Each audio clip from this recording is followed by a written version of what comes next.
Esports Universe podcast. Not podcast, the Esports Universe show. This week, Brody's not around. He's had a personal thing, so send him your love on Twitter because it's not really too sure what's going on with the background of that one. But either which way, it's myself, Bofferz, joined by Stealth. He was here last week. He's filling in for the old Brodsky. We got Jip and Nova to talk about some funky stuff this week as well. So I hope we're all going to enjoy ourselves. As we can see, the topics are on the screen currently. Just going to run a quick intro about what we do here at the Esports Universe podcast. The show, I keep calling it a podcast. It's not a podcast anymore. It's a show now. Show. Specifically a show because a podcast is the sort of thing you put on Spotify, and we don't do that. So, just or SoundCloud. Or SoundCloud if you're a mumble rapper. iTunes? No. Yeah. I'm not. On MySpace if you're from back in the day. Whoa. MySpace. Yeah. Right. MySpace. That's real throwbacks. We can't go back that far. Right, either which way then, a quick intro as to what we're going to do here. Today we've just got a few things to run on down. We're going to talk about some news, mostly the patch that came along this week for Black Ops 4. Obviously we spoke about Black Ops 4 last week in the sense of what could be changed, what was going to be in the CWR rule set, and we can discuss how the rule set currently looks as well, which I think will be a good starting point to move into the update and how that's changed it.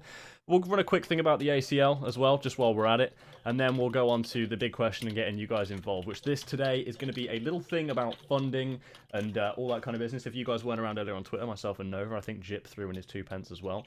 We're talking about funding for amateur teams and organisations and all that kind of business as well, and how, you know, there's some strong views floating about. So we figured, as we got 2 Orgoners of Cosconia and Radiant on, we throw it in the mix and just go, hey, let's fire it up. I don't know if I said Cosconia right anyway. You stir a bit No, I think you did. Yeah, you said it right. Correct me if I'm wrong. And obviously we got Chris as well, who's just qualified to talk about anything and everything because he's vetty. So. I mean, I'll just be the voice of reason. Okay. All right. Yeah, keep specialists in the game, boys. Right, so first things first, and I guess we'll dive into that. I know we've all been playing Black Ops 4 a little bit. I've especially been playing it a bit more now I've got my controller sorted, which is quite nice. Either which way, we'll go into following up off what we spoke about last week, Chris, which was the CWL rule set and what we thought was going to be in it. So it got released this week, and as I understand it, obviously I haven't been playing too much of it, but as I understand it, people have been a bit unhappy about it. I mean, they were always going to be unhappy about it because they included literally everything, as was kind of expected. But yeah, it has thrown a lot of people into a bit of dismay where they're like, well, you know what, this shouldn't be in, this shouldn't be in. And so immediately, good old Patrick, good old Aches, Paddy Price. Yeah, decided to go ahead and try and make his own rule set. Near enough within, I think, the space of an hour. He'd decided to form his own rule set, and some of the pros were actually playing with Aches' rule set going forward. So they've taken on a bit of information from the community, and have changed it a little bit here and there, but for the most part, they're going to be sticking with pretty much everything in play. All right, fair enough. Now, I as I understand it, Nath, you've actually been playing a bit. I've seen your tweets. I've seen some of the streams. Just a little bit. I'm like lost. I just don't get how it's got past. You know, it has to get like past a couple people and then say, "Oh, this is a decent rule set. This is all right. This is competitive. Let's push this." I'm allowed to like swear on this or not? Yeah, a little bit, but not too yeah. much. Yeah, But it's shit, isn't it? Like it's just shit. Okay, The rule set is shit. Like, You get 5, and you've used 3 in that one sentence. oh, I got sparingly used the other 2. But it's awful. What were they thinking? Like, it's generally awful. I know, like, I look from 2 point of views. Yeah, you should be playing gentleman's agreement and all that, but but it looks like they're pretty much going to stick to what they're doing now. So should you be using, you know, Ajax, Nomad, the stuff that is qualified as, you know, scumbag stuff? I just don't know what was going through their head. The debate as well, isn't it? Yeah, when you put down your shield and your barbed wire like on an A-bomb site, and it's like, right, that's the end of the round. Then just give them the win. Yeah, well, they've banned that from Search and Destroy now. Oh, have they? Yeah. Yeah, they announced that, I think, a little earlier today. So you cannot use him in Search and Destroy. I mean, because of that. That was, in fairness, was a genius way to play the game. But I would have thrown my controller out the fucking window along with my PlayStation. I'm like, no, you know what? Screw this It's game. dumb. it is. But you're still allowed to use that in hardpoint. Yeah, Hardpoint, yeah. and control. Oh, I don't. I was gonna say with like Ajax, it's like a full 60 in it. If you got that shield just sitting in there. You're just sitting in the corner, just against the wall. I think they changed it now, so it actually does take explosive damage. Oh, Like it does, before. Yeah, but it says partial damage. Yeah, I was before gonna you know say, there was like I that. I was playing a little earlier. And... I'm not sure about that one. No, I there think was the thing. there was that No, clip, go wasn't ahead. there, of the grav spike guy just going in and in Oh and yeah, in it just again. wasn't doing anything. Wasn't Yeah. doing anything. I love that. The Anyway, thing what they are you saying? missed was like there's not a counter. You know what I mean? Like I put on like I was getting 9-banged constantly in pubs, and I was like, all right, let's put tac mask on. Threw a 9-bang at me, and I'm still putting my hand up, covering my eyes, like what? It's not a counter if it's like half the time, but I'm still blind and I'm got two hands in the air. The only counter is a trophy system. Yeah, Yeah. that's it. It's Just the run only- double trophies. Thing Double is too, trophies, yeah. I don't get why if you put like a lethal on or a stun, it takes away your actual, your grappling gun or your secondary Mm. specialist. Why does that Yeah. happen? That's a bit thick, isn't it? I don't know. Takes away the point of the specialist. Tactical play, isn't it, mate? You know, you got to think Oh, about what yeah. you want to go for. And forward. Yeah. I No, don't grenade know or- if I agree with that, like about the rule set and stuff as well, like with regards to the talk and everything being in there. It's just, I swear, I saw a list right of pros who had contribution to the rule set, and it was like Zuma, JCap, like a bunch of other people who I would consider to be really good authorities on what should be in the game. And then I'm thinking to myself, who the hell thought specialists? Yeah, go for them. That'll be Yeah. cracking. We'll play with this talk. Lord bastard. Vondi said it.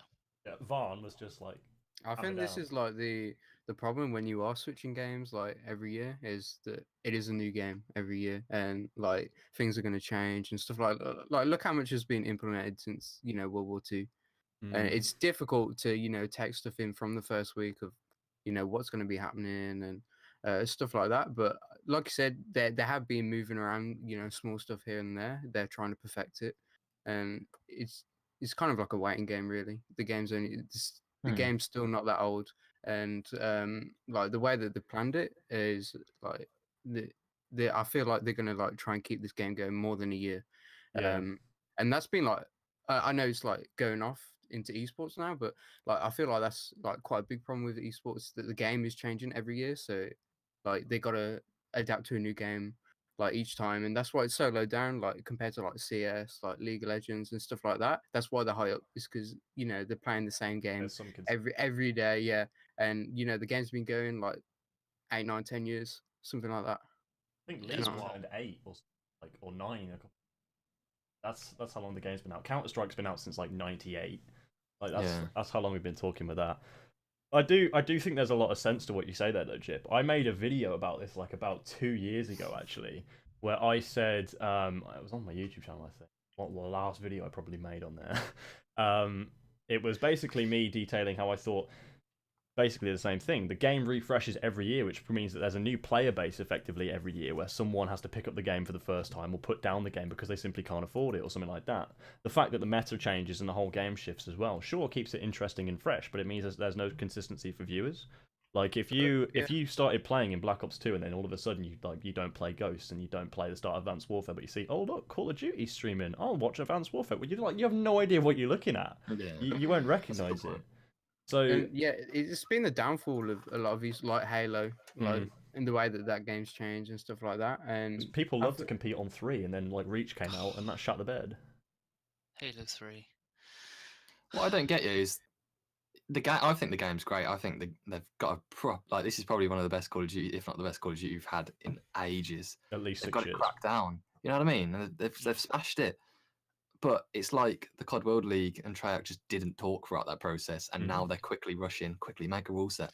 You know what I mean? You had 3 years, lads. At least it takes a week, as it's proven. So surely you discussed it a little bit. Oh, I think they It's- discussed it too much.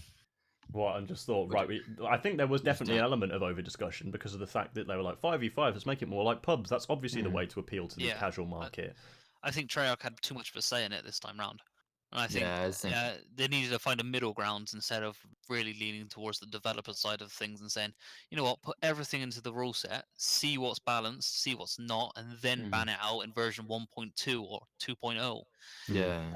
And go from there. I think there should have been a bigger talk beforehand saying, right, this is obviously too overpowered, this is too overpowered. If you tweak it, we'll put it into the rule set. If not, we're going to have to ban it out.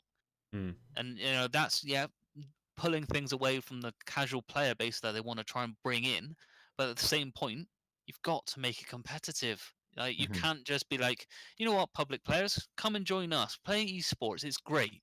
However, the competitive side of you, get used to the public style because that's exactly what you're playing for the rest of the year. Yeah. Yeah. I You think may as that's well just don't even play scrims. You may as well just join a public Just Hearthstone go game. play 5-man pub. Yeah. I think that's the problem when you do bring in a developer, because at the end of the day, it's their game. You know, they've worked on it for however long, so they want as much things, you know, in the rule set. They don't want to see like half the things actually out of the game not being used. And so with that, you know, I feel like there's a bit more of a bias tendencies coming from them, because you know. So I look like a harsh point of view. Devs are devs. They are not. They do not. They build a nice game. They don't build the competitive side. Okay. Yeah, they build the I Leave think, them I think away. that I think that's My what I was issue- trying to say. Yeah.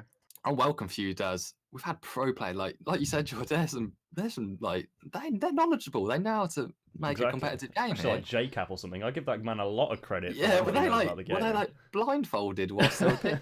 Were they this is playing not- Black Ops 2 or something? This was not their What decision. game were they given? Yeah, I'm so confused here because for once in my life, Aches, he's smashed out the water and he's absolutely spot on in every single thing he said. And you know, just pick up Aches and follow him, please, guys. That's all we need for That's now. what you got to say. I swear, like they had one of the years or something. I don't know if he still does it, but they had Rambo as a consult for like the competitive rule set and what they think would be balanced and such. Yeah, I think it works with Sledgehammer. Yeah, I think for the World War II titles, and I think that like the whole balancing thing that they did halfway through that game, where they changed like how stuns and shit work or whatever the class setup thing was. I think that was a decision made by like Rambo, where he just said change it up, see what happens. I think that was all right. I mean, definitely made the game weird for a few weeks. People complained about it, but people got used to it in the end. I just think with this though, there's a lot of absurdities in the rule set at the moment, which are just like so far beyond what should be realistic and competitive. I think if you compare Call of Duty to any other esport, most of the top esports in the world, like Dota, Counter-Strike, and League of Legends, what you play is what you compete in, pretty much. There's a few things which are different at the top level, like Valve enforce coaching bans or something like that, or some tournament organizers use MR16K in overtimes. It's just like weird stuff like that. And then obviously you play overtimes, but that's like stuff about the format rather than the fundamentals. And like in League of Legends, you don't have one champion who's exclusively banned all the time because he's like broken. It's absurd. Yeah, it's a tough one. Like, Yeah, they're kind of trying to tread the line between making a competitive title and also making a public focused title. Is Dota like built for esports? Yeah, it is. It's basically the same as League of Looking it up, Legends yeah. in a sense. But That's yeah. why, because at the end of the day, like Call of Duty is like a casual game. You know, it's like that's what console games are. Is, you know, just get back from home. I know there is the esports aspect, but you know the main area is, you know, the casual side. thing is, that's like if we go back to where esports started. You know what I mean? Halo probably was it was the biggest esport in North America back then. You know what I mean? Like our kind of culture, that's the games we're into. You know what I mean? That's the games that are interesting to watch and stuff like that. But the thing is, what they've done 5v5 here, the biggest thing is counters. If you've got a counter for everything, I have no problem getting that 9-bang in or getting that riot shield in. Yeah. You need a counter for every single thing. I think the big you thing can is, leave anything in, but Yeah. I need a full counter for it. an Like, example of that would be like the Torqued barricade or whatever it is. they buffed it, didn't they? Yeah, Like, they did something weird to it. If you had EMPs in the game, like half the shit that you want banned is Oh, completely please, viable. yeah. Like you can totally have it in if you have EMPs. yeah. Like I don't know why EMPs aren't in the game. They've been a staple of Treyarch games since like Black Ops 2, and they were so good in Black Ops 2. They were all right in Black Ops 3. They were viable. You could switch your class and bring out EMPs, and it was all good. But like they say, oh yeah, but you got launchers. They're a solution. It takes like you have the biggest launcher you got. The band that launches. Yeah, I know. And also the biggest one that you've got, right. if you've got a Mantis on the field, right? Say you've got a Mantis out, it takes 4 launchers to kill, right? The biggest ammo capacity is 3 launchers. You have 3 rockets in one of the launchers, so you physically can't kill it in one life. They banned the Mantis. I don't Yeah, know. they banned the Mantis, but If they it was let on the map- helicopters in, but they didn't let launchers in. Am I mental? Or What do is you want to that- do? Like get your Tempest out and start shooting it again? Just like like you had to in Black bombing Ops bullets 3? at it? Like, Yeah.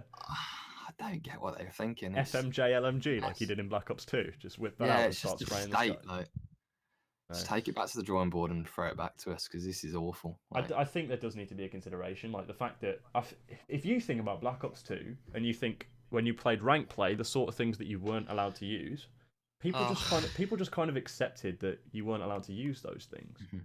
and like people could see why, etc., and you played rank play with the weapons that you're allowed to use, and no one really seemed to mind.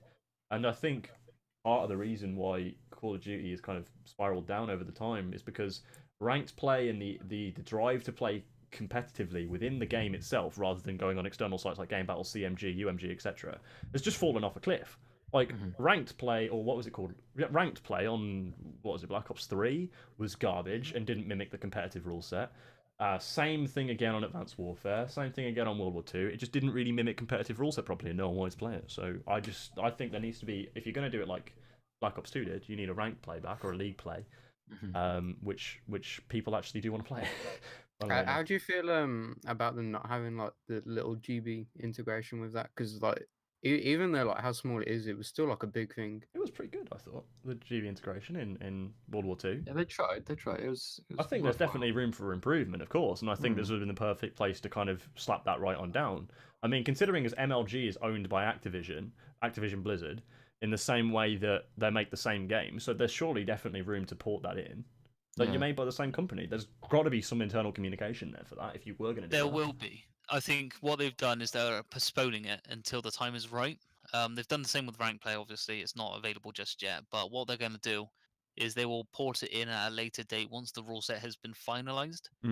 Because you're basically saying at the minute, putting in the GBs and then getting all these new public players to play with these unofficial rules that have just been put out as the game's been change released. it up like halfway through. Exactly. So I think it only deter other people from actually getting involved in esports and competitive. So if they delay it a little bit by like a couple of months, get the rule set finalized, past version 1, which we all agree is not the best rule set that they've ever come out with. It's garbage. But I think once January comes around, once they get this past the pro system up and running, that's when we'll start to see the integration coming in. Okay. Okay, I see what you're saying. I said it last week that we need to be patient with what Activision and Treyarch bring out. This week, especially the update that they've dropped as well this week, has made me very, very skeptical of how patient we should be. Like, instead of what we suggested last week, Chris, when we had Rab and yourself on, was that maybe SMGs need a buff, just on the whole. So what they decided to do instead was just nerf assault rifles but leave the Maddox. So I'm a bit confused as to where we go with this now. Yeah. Is it going to become like I remember when me and Nathan actually used to team on Advanced Warfare, and it was like 4 barrels running across the map at all times. No, yeah, stop. That was gross, and I don't want that again. I don't want it to be 5 Maddoxes, but I feel like it might be because the weapon is so viable in all situations. See, I don't think it will be because I looked at the patch notes and I'm actually looking at them right now as well. So I'm scrolling through them. The assault rifles, they've taken a bit of a nerf, which is okay. What is it? Strafe time or something? So slight reduction in ADS and move speed for all assault rifles. Slight reduction in ADS in transition speed for all assault rifles. So it's obviously longer to aim down sights, which is pretty good. The ICR and Vapor have taken the most significant hit with reduced headshot damage and slight reduction to reload speeds. And the damage now falls off sooner for the Vapor as well. Okay. So obviously it's going to do less damage overall, which is pretty good. The SMGs then have pretty much all been buffed as well, I think. So they actually all do a bigger damage range, which is way, way better going across the board. I haven't had the chance to actually sit down and play it properly because the update was like 11 gig and that took 6 hours to do on my net last night. So, oh mate, I gave it a big miss. That's a big yikes. Yeah, I don't know necessarily. I'm looking at the patch notes now. I know that they tried to do safer spawn stuff because there was some maps where it was just bollocks as far as I'm aware. Like some spawn control spawn trapping is absurd. I could be stood where they're spawning, they will still spawn right next to me. They'll still spawn there. It's happened. We saw it in the 5K. Like in a control match, I can't remember who was playing, but it literally just turned into a spawn trap for about a good 2 minutes of the game, and like the team just lost the round as a result of it. It's just I like control. I do that overall. Control is good. I actually really like it. It's a nice hybrid between S&D and Hardpoint, which I think is quite cool. Yeah, I think you either hate it or love it, kind of thing. I think it's kind of it reminds me a little bit of like the community reception of it reminds me of Blitz. Like, with, like, I like Blitz. I don't love Blitz. Some people love Blitz. Some people love Blitz, and other people just fucking hated it. Like, some people just because they were shit. They didn't understand it. What it was. Yeah, I like Control. Control's good. Control's nice. Control's okay. I like it. I think it's a welcome change. I'd much prefer CCF because it's a staple. Yeah, And I don't, I prefer I don't, Uplink in this game. I don't think going God. forward either. Like any other development studio, like if Infinity Ward's game comes out next year and they don't have Control, then we're back to square one with the esport again. Hey, look, you're back Yeah. to playing a different game again, and it's got a different game mode, and you don't recognize it. That's what I feel like is going to happen, and I don't want anything like that. But you feel like it might. You feel like it might. Also, another thing about the assault rifles, which I think is quite cool, is the ICR kind of got slaughtered in reduced headshot damage, which is one of the things that was kind of propping it up a lot because he just aimed for the head with grip 2 and it was fine. Also, the slight reduction to the reload speed, that kind of makes it a little bit easier to less easy, to just challenge gunfights straight up, which I think's all right. I do think there definitely does need to. Did something get done to grip 2? I didn't see. Yeah, I think so. I think it did. Oh Let me yeah, just reduced scroll through. ADS flinch mitigation, so there's less flinch. I suppose that's all right. I think it's the recall that's the problem though for most people. I don't know. I haven't played too much. Yeah. Still, I mean, still it's- playing CS like a madman. Of course you are. No. Of course I am. What other esport are there in the world? You know, there's nothing. I mean, I'm a big fan of Hello Kitty Island Adventure Esports. Oh, Pretty God. elite. Whoa. All right. Hardcore Is game, this that is this one. what Belong have got you cast in? At the minute, I don't even work for them, so no. They're gonna hit you up soon, Chris. Trust me. There's an email coming. I There's hope an so. email I'm a coming for big Hello fan. Kitty. Look, if they hit me up with that email, then you know what? I'm sorted for life then. Yeah. Like, I can move to Korea, Money's in the Japan. bank. I heard they're really funding that esport as well. Like the dev support on it is crazy. Stop it, you're gassing me up. All right, so we'll move on quickly then, boys. We've spoken a little bit about the news for the week as such with the rule set and the game itself. There's nothing really too massive gone on with teams and stuff this week, like we had Rab updating us about last week. But this week, nothing too much has changed. Teams are basically getting started on scrims now. I saw that start to go down. Actually, I think the first one I watched was E United versus FaZe. That was actually pretty cool to actually watched see Tommy teams. just- Yeah, to actually watch teams I've got scrimming. Tommy streaming, I think. I think that's. I'm excited to see how the year goes in that regard because teams are actually seeming to, as much as there's a lot of garbage in the game, teams are actually starting to kind of enjoy it. I do think with the GAs and stuff in place, like no talks or whatever, and no Ajax, I think people are going to be okay with it.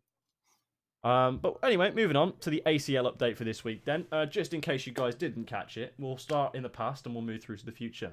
So the last 5K, the first 5K, the inaugural 5K of the season for the Esports Universe ACL started this week. Now this is for the summer wrong season winter championship, £6,000 are on the line for all the teams competing, and we have one of the owners of one of the teams competing here as well. Not a great showing will start for Radiant this week. I mean, myself and Brody were saying it not on broadcast, but when we were on a break, that we thought that Slayster and the boys would make it a little bit further.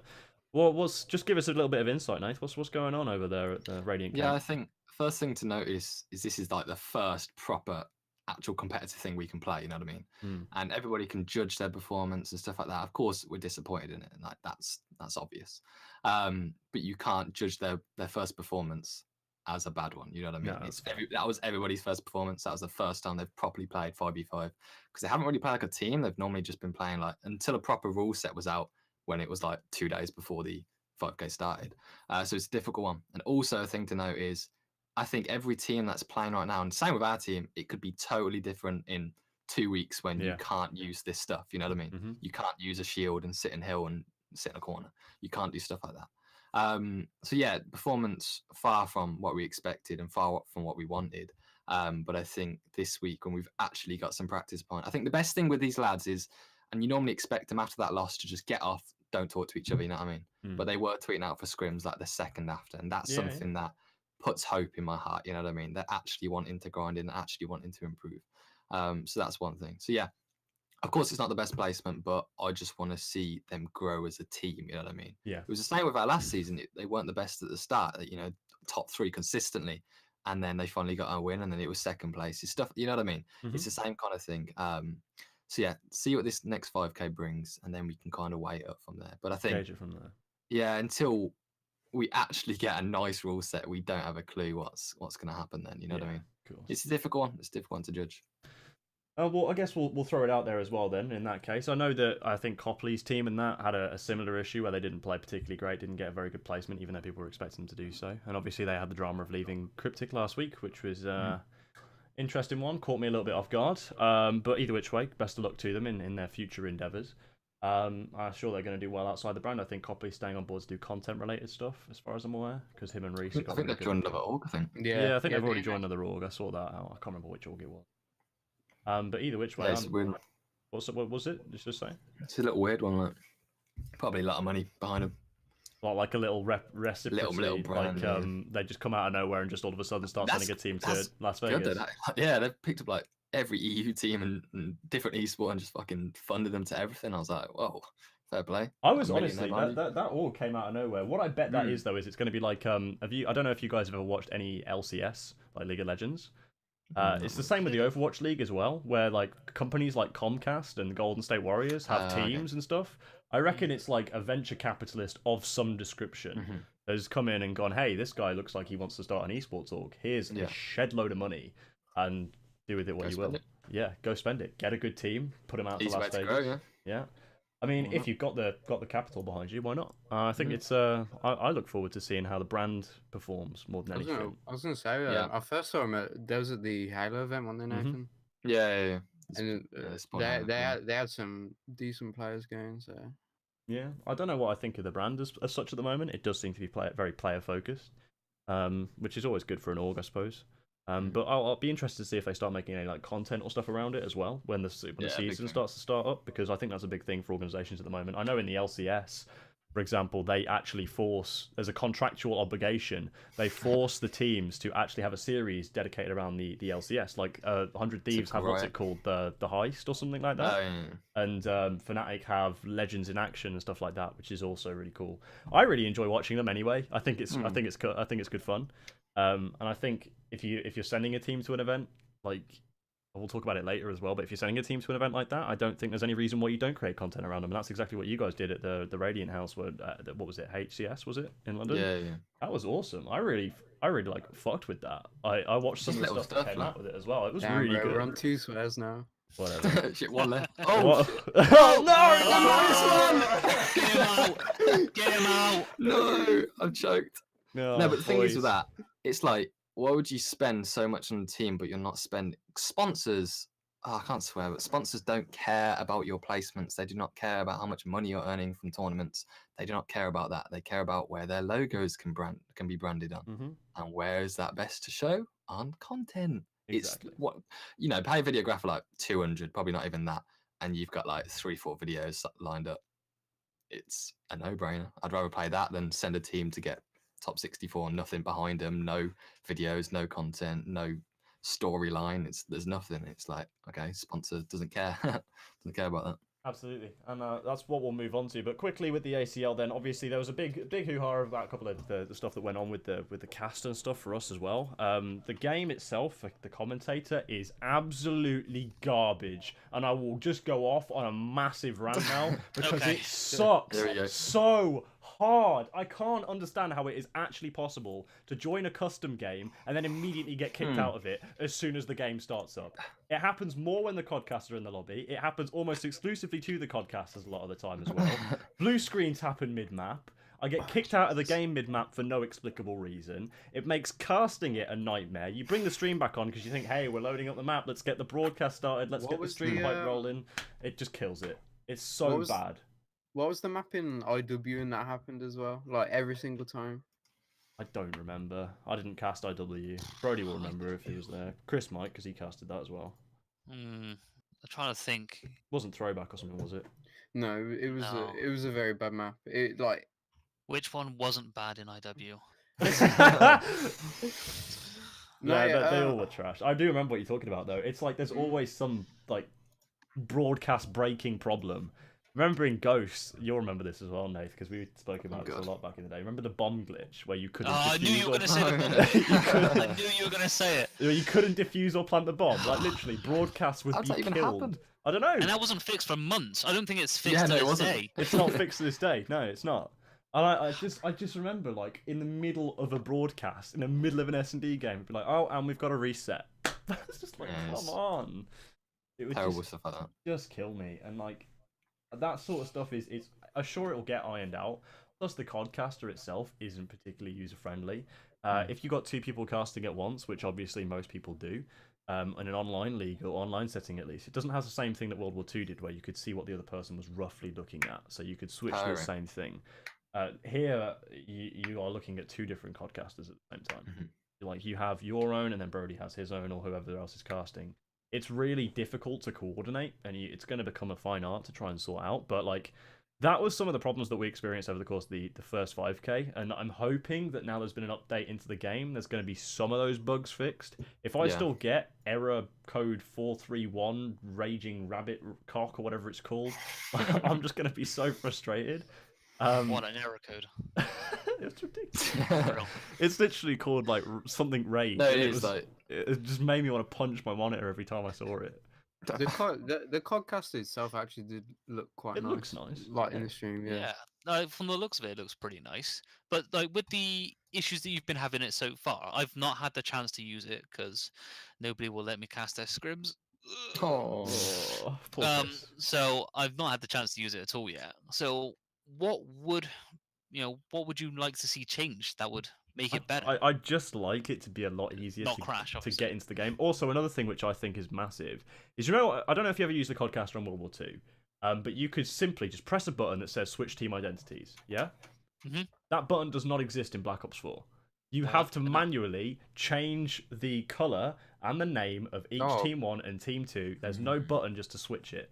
That was like the biggest problem in IW. Yeah. Was like It every time like the teams would switch, the names wouldn't switch, or it'd be like the other way around. It's- You would never know who was who. Yeah. Like, But literally, even me before as like an observer, and like in the CWO as well. When you're an observer, you have to like switch it all, and you're like, well, are they that side now, or are they that side? Like, It's ridiculous. nobody bloody knows. It's not really well. Me like, and organised. Brody had the massive problem of literally at the start of every single series we had to ask who's Black Ops first map. Like, oh, it tilts me, and it's like we had Black Ops 3, which was great for this. The Codcaster worked totally fine. You could see who was on what team in the pre-game lobby. You could change what team you're on, and you didn't have to have your team changed by the host of the goddamn game. That blows my mind as well, that I have to be moved to Codcaster by the host. I can't change my Codcaster settings in the lobby. That has to be done by the host. So I'm not going to ask the host to do that. I'm going to have to back out of the lobby, switch my own Codcaster settings, move on in. Not like Black Ops 3, where it was actually easy to do, and you could do it in the middle of the game, or not in the middle of the game, but before the game starts, when you know who's on what team. And it would make a lot of sense. And this one just looks like they give an absolutely zero thought to how the observers are going to actually work, especially in the CWL. I guarantee you there's going to be at least 2 problems with it, where they're going to come into the game and it's going to be like, oh, sugar, we've not got the team names the right way around, and it's just going to like blow. So for me, the Codcaster sucks. It also ruins it. Like as a caster, it frustrates me, of course, but it also completely ruins the viewing experience for anyone viewing. Well, yeah. Because there's delay after delay. Me and Brody were casting from 2 o'clock in the afternoon until midnight, and even actually until 1 o'clock. So we did like an 11.5-hour cast pretty much, and the clocks went back as well. So we were like zonked. And it's literally because it was delay after delay after delay, with having to restart the game, not being able to get into certain maps, cutting the stream, and just nonsense. And it's just like, how are you supposed to retain a viewership with that? And if that sort of stuff happens on a CWL broadcast, I'm going to lose my mind. No, that makes sense, really. I mean, that's pretty ridiculous that they've thought about the UI, so like everything looks pretty. It looks nice, like, yeah. But I mean, if it doesn't bloody work, then what's the point? When you're in the Codcaster, it's actually really nice. Like, I like being able to see everyone's health bars at the top. You can see who's getting into an engagement because you can see their health bars falling. It's really easy. If you were solely observing, it would be the nicest COD to observe on. Absolutely. But to actually run a broadcast from, it sucks. So bad. Like, I got blue screened twice in 11 hours in the middle of a map, like in the middle of a control. Brody got blue screened 4 times. Players got blue screened like 3 times as well. It's just like, this is not a bad PC game we're running. It shouldn't be blue screening our whole system. So it just blows. Anyway, moving on to the ACL. Back to topic. Cryptic won it. It was a good final. 5K and that need to be picked up by a good organisation if they haven't already. Jip, get on in. I actually know who they've joined. Oh, you got the intel. Announcements. I can kind of guess who they've joined. You wanna slide that? Can you guess? Can I guess? No, if you. I'll just keep my face straight on it. Jip knows then. Yeah. I think it's OBN. Probably is OBN or yeah, it wouldn't be Bulldog. Bulldog wouldn't take a chance on anyone who isn't like Genesis or something. It's going to be OBN, probably. I'm going to say. I mean, OBN had a bit of hoo-ha this week as well, with people leaving, Nagi and Ali temporarily or something like that. I know. I still don't know OBN hoodie. Like, I've been waiting like 2 months for that. Oh, here we go. He's getting this picture of him and Ben out. That is the man. That is the man right there. I love him. Oh, I would be in there if I didn't take ugly ass photos. Sorry, man. Dear. Either which way, yeah. We don't know where they're going, but hopefully they land on their feet because they are a good team and they proved it this weekend. And also coming up this upcoming weekend as well, we have to double up on 5Ks because we were supposed to be running one earlier, but we didn't have a rule set, so we decided not to. Then we started taking it into our own hands to make a rule set, which people didn't like. And then we got the CWL rule set. People preferred our rule set to that. So it's a lose-lose, really. So we ended up using the CWL one. We're going to use that again probably in the next 5K, which is this Saturday. It's the same sort of structure again. Hopefully the broadcast will run a lot smoother. Now we've got a lot of the teething issues out with it as well. I think it's still available to sign up. It's been tweeted out by the ESPU already. So go over onto the ESPU_arena Twitter. Go and find that one out if you haven't already. Get your team signed up if you're not in. And that's pretty much that with regards to that. AP matches are now live as well, so if you blew in the 5K like Radiant, then you can catch up on your points, you should be all okay. Now, I guess we'll move on to the big question tonight, which is a little quickie about funding and how we all feel about it, because me and Nathan were engaging in a discussion earlier with Newts, and I can't remember who else was it as well. A few other people. Brody was involved as well, about funding of some teams and stuff like that. Now, Newt was the initial, wasn't he? Newt was the initial. I can't remember what it originally said. I'll try and get it. I'll try and get it up if I can. Yeah, it was like fund yourself. Yeah, I think that was fundamentally it. We were talking before the broadcast started, Chris, about grassroots esports and how you originally would fund yourself into an event, and then you'd be picked up by an organisation on your credit and merit, and how well you performed and stuff. Whereas we spoke earlier on that thread on I think Lethal was involved as well, and Chicken Noodle and a few people like that. I think it was Nick actually who started it off. It was his, if you're a youth team struggling to find an organisation, try funding yourself into the leagues. Prove your worth and it will get easier. No one's going to pick up a team they've never seen perform or haven't heard of. Now, that kicked off a bit of discussion, and I wanted to get your boys' views on fundamentally what your views on the funding issue are, because it is something that is going to be hotly contested with the fact that ticket prices for online leagues like the ACL are going up now, £75 or something like that. What do you boys think? Where do you stand? I was going to say, like, initially, like, can I just say this isn't just the UCN of COD. I feel like this is like every sport. You're always going to have like these sorts of people. Like, I've had numerous like players from each area. You know, we've got melee, like FPS and everything like that. And it's each area is different, but there's always, you know, people think they're higher than and more worthy than what they actually are. Everyone have this sort of like weird sense of self-entitlement because they can play well in pubs. Like, it comes from nowhere. I don't get it. I think it resonates more, especially in the COD scene, because there is a lot more youth players. Do you know what I mean? Yeah, a lot more people that don't have their own jobs and stuff like that. Whereas, you know, a lot of scene, you know, it's more mature. Kids still at school with a lot of time on their hands and stuff as well. Like, I do get what you're saying, and I think as a result of a lot of the people being younger, maybe there isn't that income to fund yourself. I mean, I was going to say, but as Nick said earlier, like in the tweet itself, like prove yourself. Look at 5K. I know 5K just in their ACL. I'm guessing like how many teams contacted them. Do you know what I mean? Like, yeah, I know. I can probably guess like a couple of, including myself. Like, I was pretty impressed. I saw your tweet. About it. You said, "Let me snatch up these guys. Give me an hour."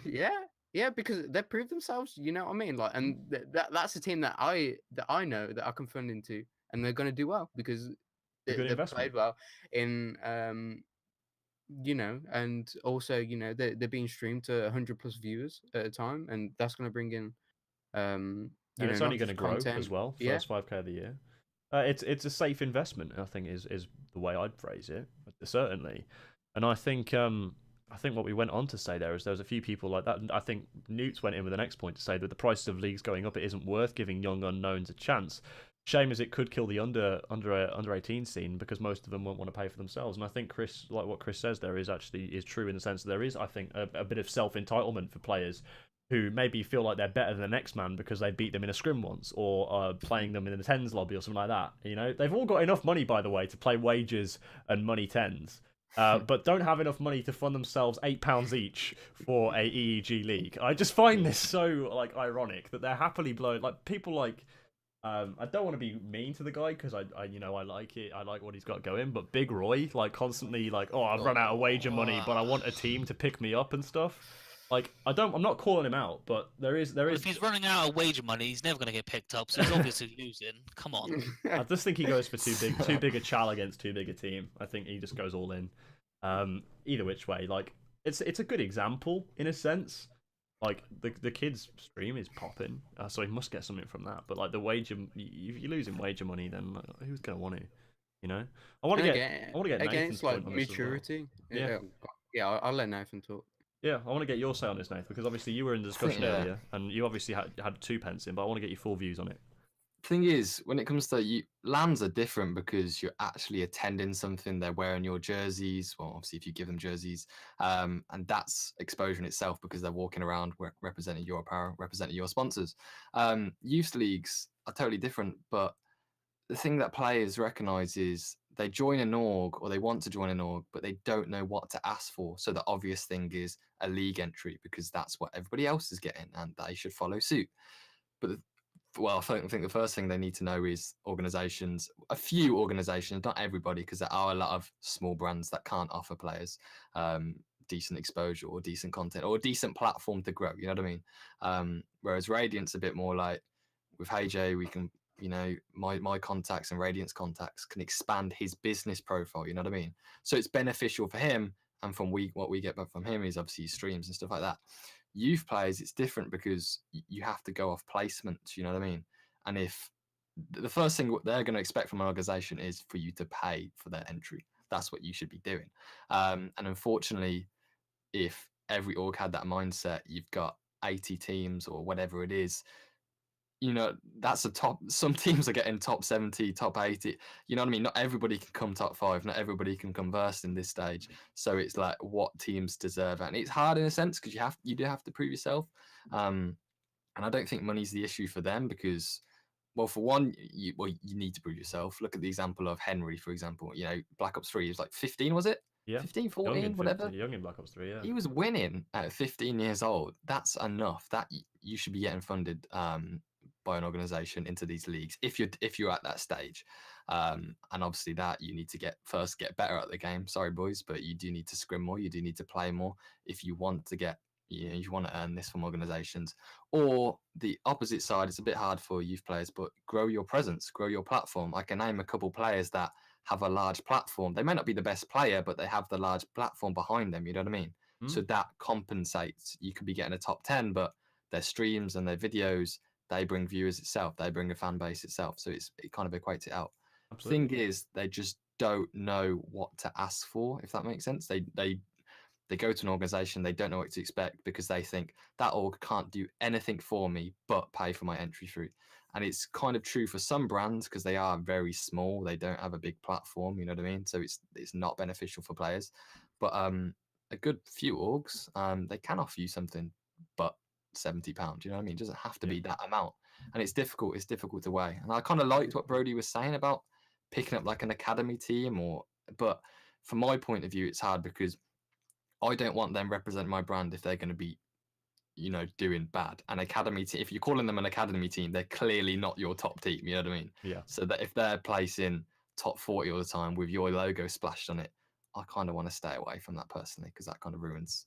There was a big thing about 2 years ago with academy teams in CS:GO because League of Legends did this thing where every LCS team was forced to pick up an academy roster from this thing that they do, which got put on the r/COD competitive the other day called the Scouting Grounds, I think it's called, where like if you're a top player in a ranked season, like in Challenger or Masters for League of Legends, and you actually get invited to this event at the start of the LCS season or the LCK season or whatever it is, for whatever region you compete in.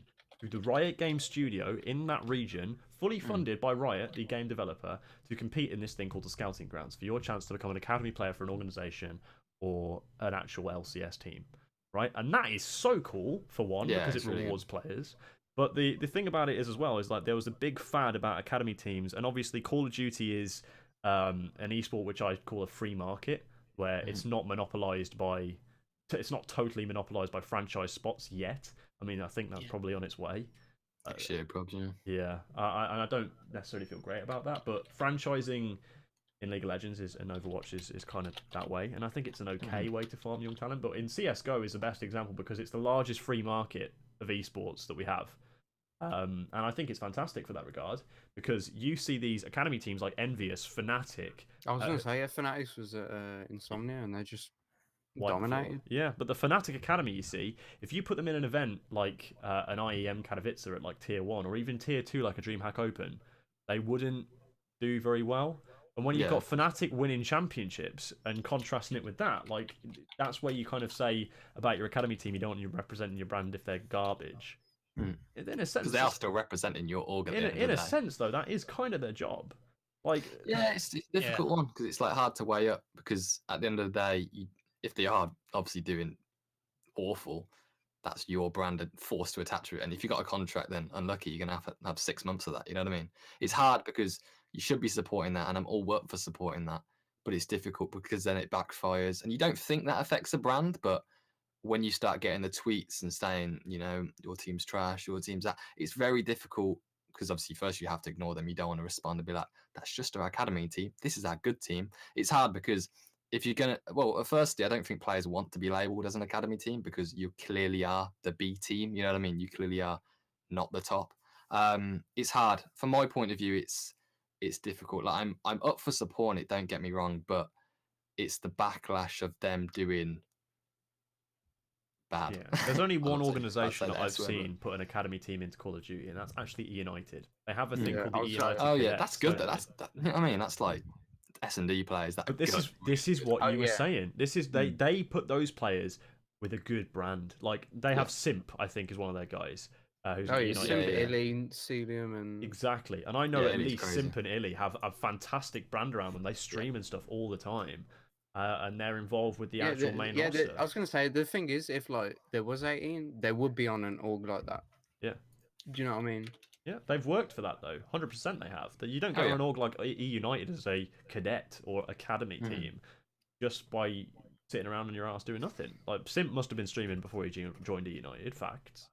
And I've got to assume that he was doing bits in kind of whatever youth system they have in North America for Call of Duty as well. And because that doesn't go unnoticed. But I do think that there definitely is.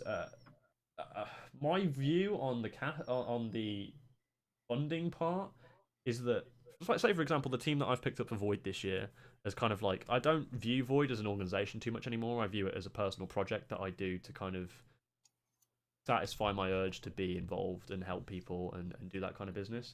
The team that I've picked up is a team of people who I am very familiar with. It's Joey, Redux, and all that kind of people before who I've worked with, and I know that they're good. They are known quantities, if not to everyone else, but to me. And I've put my faith in them to do well in the ACL season. I haven't put my faith in them to do well in anything else because I haven't paid for anything else. Now, that comes out of my pocket. If they do very, very well and they blow out my expectations like they already have been doing by getting scrims actively every single day, then I'm not going to want too much of a cutback, or if any, like I did with the guys who played for me for Val Season 3 when they won it. I didn't ask for anything back because they performed and they did their job to me as an organisation. I didn't want to make any content around them. I just wanted them to compete and I wanted them to win, and they won. So that's that. My end of the deal was upheld. Their end of the deal was upheld, and that's the end of that. For me, I think funding, like if you're an organisation who's sitting there on maybe 400 followers, you may think that throwing money at a youth team would be a fantastic way to get followers. Like, if they do well, holy hell, boys, we're in for a big bit of clout from the ESPU today, aren't we? We're going to get a good 200 followers off of this one. Yeah, okay, that's a huge risk. No one is going to want, like, the team that you're going to be picking up with 400 followers, you have to work your way up to those good teams. You have to prove yourself as an organisation. I remember Nathan remember this as well when we used to do Void together. We didn't have like the best teams that we were running, even when we stopped competing or whatever. Surge didn't have a good team after you broke from Void. Like it was we even when we hated each other, we still didn't have like great teams and such. But we worked our way up into those good teams. And you had a cracking team last season, and I had a cracking team last season for the end of last season. And like that, yeah, exactly, right there, that trophy. So, hard work ESP, pays off. I know you're watching the stream. I want a fucking trophy. They did for the Summer Cup and for the Easter Cup. We did trophies. Big trophies, please. Please. No, I'm all about the big. I'd enter like 8 teams if there was a trophy on the line. Like you like pro team, just get in there, get me that trophy. The ESL one trophy. Like, dude, that is iconic. They're so cool. Like, they're just cool, aren't they? Something physical to have. You know what I mean? It's not just like a placement that you can look back on 3 years. Whoa, we placed this. I can actually show it. You know what I mean? It's easy to play in esports in like real life because it's a trophy. It's cool. Please, ESP. Thank you. ESP, don't worry, 100%. Harris and Jim will go on that, and Davey. Mm. Harris, Jim, and Dave will go on that. I don't doubt it. But yeah, I know that I want to let Chris go off now because I know that before the stream he had a bit of it building up. So Chris, I'm gonna let you fire off like a loose cannon. Go on. Okay. I am a 14-year-old COD gamer. I've come to you, organization owner Chris Stealth, saying I would like full funding. I bring nothing to you. Kill me. Go on. Okay. Well, so I'll talk about a little about my background in esports because probably a lot of you will only really know me as a caster. And in fact, the way I actually got into esports was as a player, and then I actually ran my own organizations where in Call of Duty Ghosts and the back end of Black Ops 2. So I've actually had my fair share of dealing with this 5 years ago, which was, now I say it, quite long, and I actually feel like a granddad because a lot of you wouldn't have even picked up the game in that time. But I had constantly teams coming up to me and asking to join the organization. And my first question to them would always be, what would you bring to the organization? Now, a lot of these players I'd never heard of, so you always do a bit of background checks on them, go through their Twitter, make sure, they're clean, they're good for your branding. And if they're not, then, they don't get anything from you, like, not at all. Well, one thing I would always say is if you're going to stick with me for an X amount of time, so let's say you're planning on sticking with the organization for 3 months. 3 months would then say, okay, we'd look at trying to get you towards a LAN event, but we wouldn't fund that LAN event. What we would do is we'd provide the jerseys, and we'd possibly provide the travel. After that's all on you. The rest of it, you cover yourself, and if you do well, we'll look at forward funding you for future events. But a lot of these amateur teams, players, always come up to you and they want full funding straight off the bat. And I don't think that helps with some of the personalities, I'm not going to name names, that within the amateur scene get full funding wherever they go because of their name. They're a big personality, I get it, they're okay for their branding, and it builds up their followers, but at the same point you're giving full funding to a lot of players to do nothing at the end of the day, and it's given these players egos for absolutely nothing when they can't produce this sort of stuff neither online or on LAN.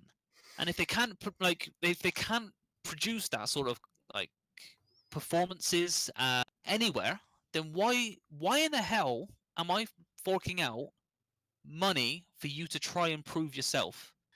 Do it yourself at the end of the day. That's the best way you can possibly do anything, is if you're a go-getter. If you want to go out and you want to play the best Call of Duty, do it yourself at the end of the day.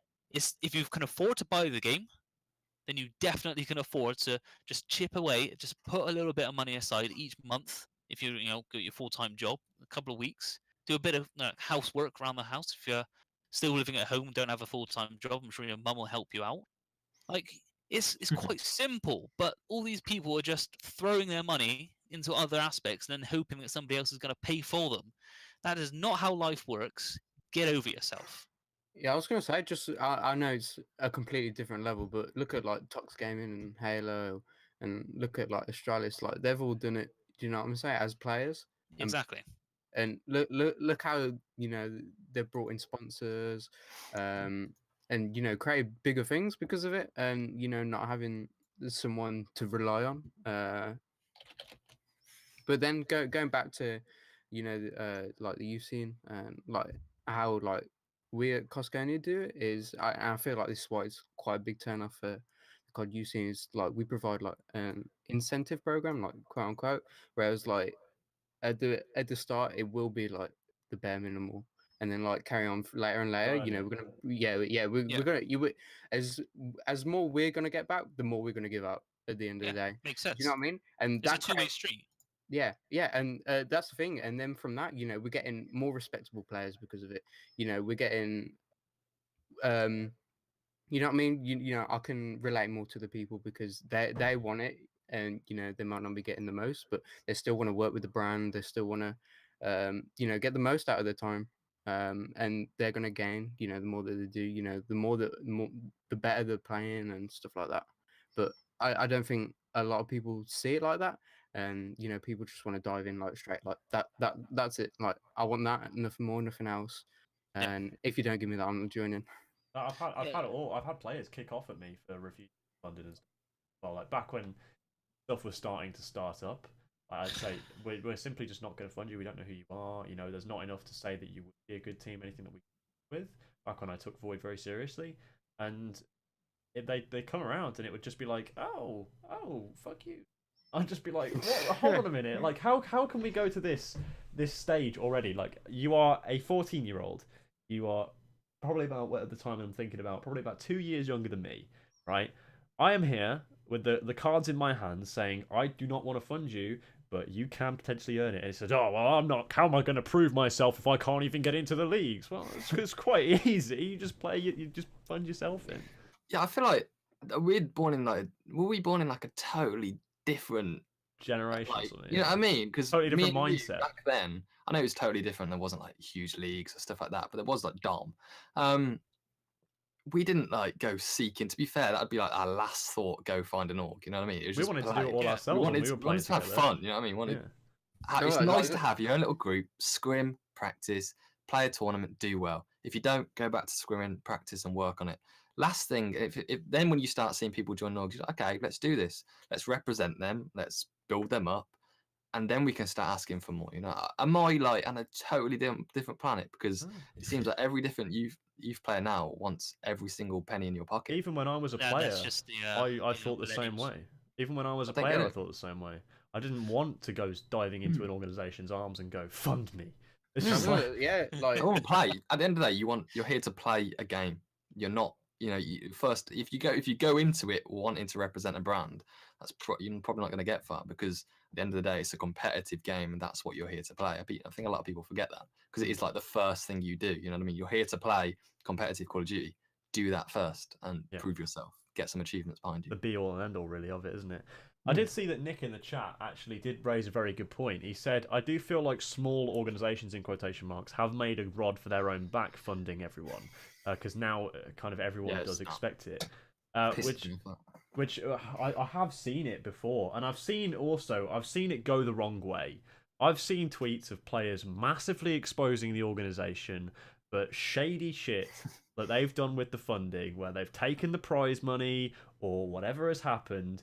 And it's because these organisations, A, they're not reputable, B, they don't know what to do with the responsibility of actually funding a team, and then C, want their cut back, but don't understand about player organisation confidentiality and integrity. And I think that's it goes down a two-way street. Of course, an organisation will who has, should we say, some money to spend, but not necessarily all the money to spend, but will just blow it on a team just to have them in the league. I just think, like, come on. You like Nick says, you're making a rod for your own back for all future teams that are going to join that organization. Are going to get the same treatment. They're going to get funding, and you're going to continually go on a cycle of having shit, and shit. You are going to literally get. I'm just breaking PG-13 here, by the way. You just making a rod for your own back. You are only going to lose money, and when you are starting up an organization, you don't have a lot of money, and you're doing it from the grassroots, like a lot of people on Twitter do, creating a Twitter account, marketing it as a brand, all that kind of business. You don't end up your profit loss margin is massive. Like it's massively in the red, and for that reason, I don't understand the organizations. It's become like a standard in the youth scene now to become this like who can fund me kind of deal, and then it turns into additional extras. Like who can fund and give me graphics and give me content and give me a salary potentially as well. It's like funding's now the flat rate, and I don't understand it. No, it's weird. Like I kind of get it on the organization's point of view, where they've got this whole thing in their mind where they want to spend money to make money, but they don't see it in the way that it should be. This, at the end of the day, is a business. You've got to spend money in the right places to make that money, and it's not immediate return. Like it is short term. Like this is long term. Sorry, gain. Like you've got to think about this. Like going forward, you're not just going to splunk loads of money on one team that just happened to like your branding and say, yeah, you know what, we'll represent you at this LAN event, pay for us to go, and we'll finish top 128th because they've never done anything else in their lives. Like, you've got to really think about this from an organization point of view, and I think now, like the guys, like they can like definitely put on like back me up on this more, that you're not gonna just go ahead and pick up somebody who says, I really like your logo, can I represent it? Right? Like, I don't know. Yeah, maybe. Alright. Bit of sweet talking. I really like your logo. You're in? Sound. What do I do? You can't win a league, Chris. That's not going to be No, easy. No, Look, a lot of these youths can't win leagues, and yet they're still getting funding. No, it's Imagine Imagine I about just my think- apparel, man. It just gets to my heart. Yeah. Yeah, there's Talk two about two the logo. types of like bad organizations out there. There's the ones that it's like the same age is dealing with the same age. It's like you got the 15-year-olds owning these Twitter orgs and they're speaking to 15-year-olds. So you're only That was gonna us get back so in the far. day, dog. That was Yeah. us. And as proven, it's fire versus fire. It's just gonna clash and burn down. It's not good because you need someone mature, a business role model in a sense, to look over all things. And then there's the other side of these organizations that are happy. You know, they've got a lot of money from their normal job or their normal. You know, we've seen businesses come in and pick up teams. I don't want to name them because, well, it's pretty obvious they had a red and blue team, but they spent fully funding 2 teams, and they were both. Sorry if you're watching, ladies and gentlemen, because it's both. But they were bang average, and they did not deserve more than half funding. And unfortunately, that org's then going to be like, okay, we've got nothing from that. I don't think esports is for me. Let me leave that and never support it again. Yeah. Oh, cheers, guys. Therefore, you've ruined the ecosystem because them players, which are far from what they should have been funded, are now going to think in their head. And when they, contact other orgs, they're going to think, I was funded that then, so I should be funding this now. They funded me, so why can't you? It's kind of not thing. like that. Like, you know what I mean? It's a cycle, isn't it? It's so difficult because organizations like that, it's like, if you're willing to pay that much, then please pay me or pay someone else or pay Esports Insider. Get some advice, please, guys. Like, esports is a new market that you're entering. There's people out there who'll even give you that advice for free. Yeah, Like- exactly. So Like, please I've talk seen to someone. I don't know if you guys follow Counter-Strike at all, but Richard Lewis is one of the guys who's always been kind of well known to be doing this kind of stuff.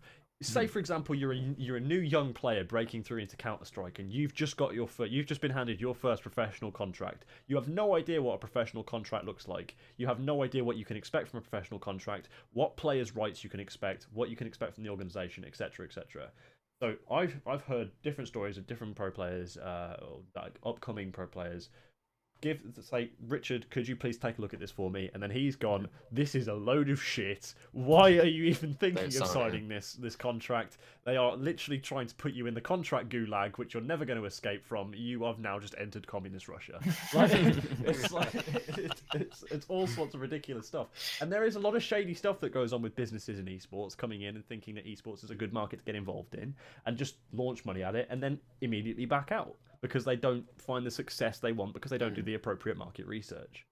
And I think what Nate says is very true. I know exactly who you're talking about. I know exactly what bang average teams you're talking about as well. It's bad. And as a result, I think there is definitely some entitlement from the players who competed under that at the least. to go, hey, look, these guys did it. Why can't you? And it's the same thing that happens again. It's a cycle. An organization that is a 300 follower org that goes under and never competes anything again, cuts itself off at the legs. It's like, hey, these guys funded me, yeah, but where are they now? So like, what are they doing now? They've just made a rod for their own back, and therefore they can't continue. It's a mean cycle. And I think no, go on. Go on, Chip. You go.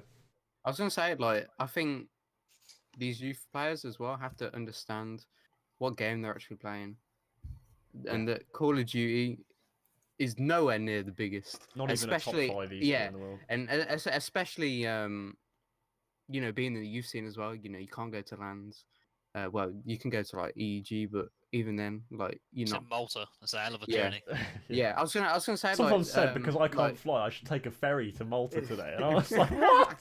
I was gonna say, but like, not to be rude to EG, but I've looked at the prize pool and like, Not really worth going, is it? For like third place, I think like you're getting €50. 50 euros for third place. In Malta, you got to get yourself to Malta. Yeah. They contacted me this morning to cast their event. Oh, This morning, by the way, Here we right? go. So we're talking about a month and a week away from like the event going live. That's when they decide to contact their casters. They only offered to pay me for my time and my accommodation, and not the travel, which was Which is the the biggest most thing. expensive part. Yeah. Because was with a gonna- month to go, Malta's quite active around Christmas. I look because I've got a friend out in Malta, and they are like 200 plus. Yeah, Yeah. I was looking, and I can't get direct flights, so I'd have to get to Gatwick or Heathrow to get over to Malta direct. But if I decide to come from Bristol, it would take me about 7 hours flight. Worth it, isn't Yeah, I was travel gonna say, time. But by the It's way, I not didn't good. mean like literally like 50 like in the numbers, but I mean like the team ticket's €200, and the third place prize pool is €250. Oh my god, it's €50 more than what you get. Yeah. back. Jeez. Yeah, that's not good. As much, I Like- don't want to rag on EEG because Oh, at the end of the day, I like Randy. at the end of the day, I respect the guys who own it, but we've had disputes before as casters about payment, some of which have been very public for reasons I won't go into, with people that I won't go into it with.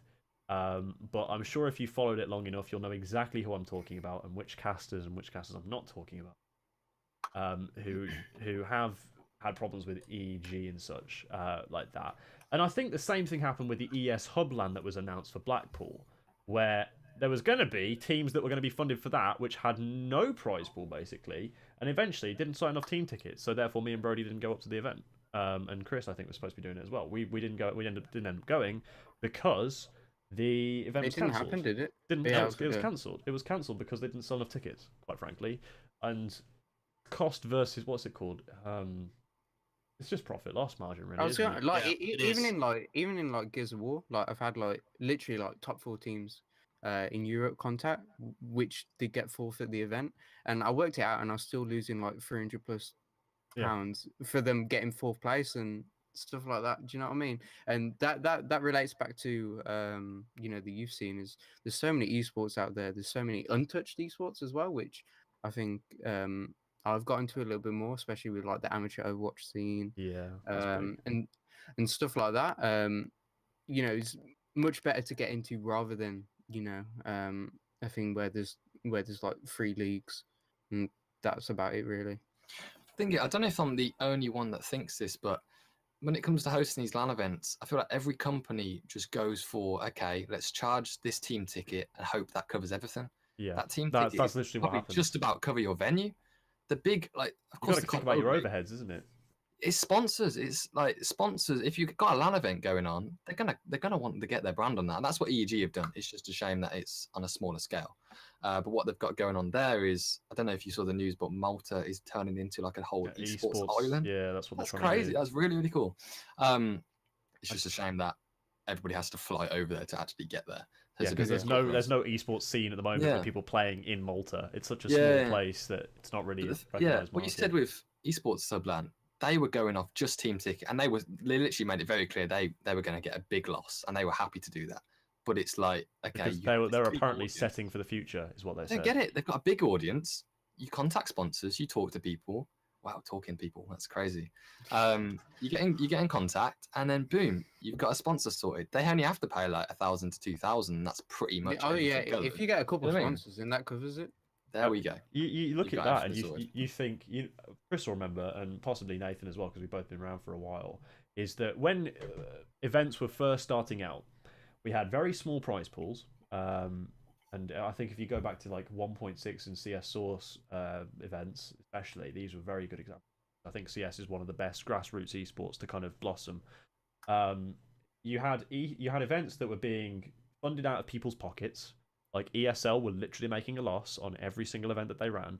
And eventually, as sponsor traction started to kick up, you started making winnings on your events. Your prize pool started getting bigger, so more people would watch, more people would compete, because sponsors like Intel, like that is a massive sponsor to get on in.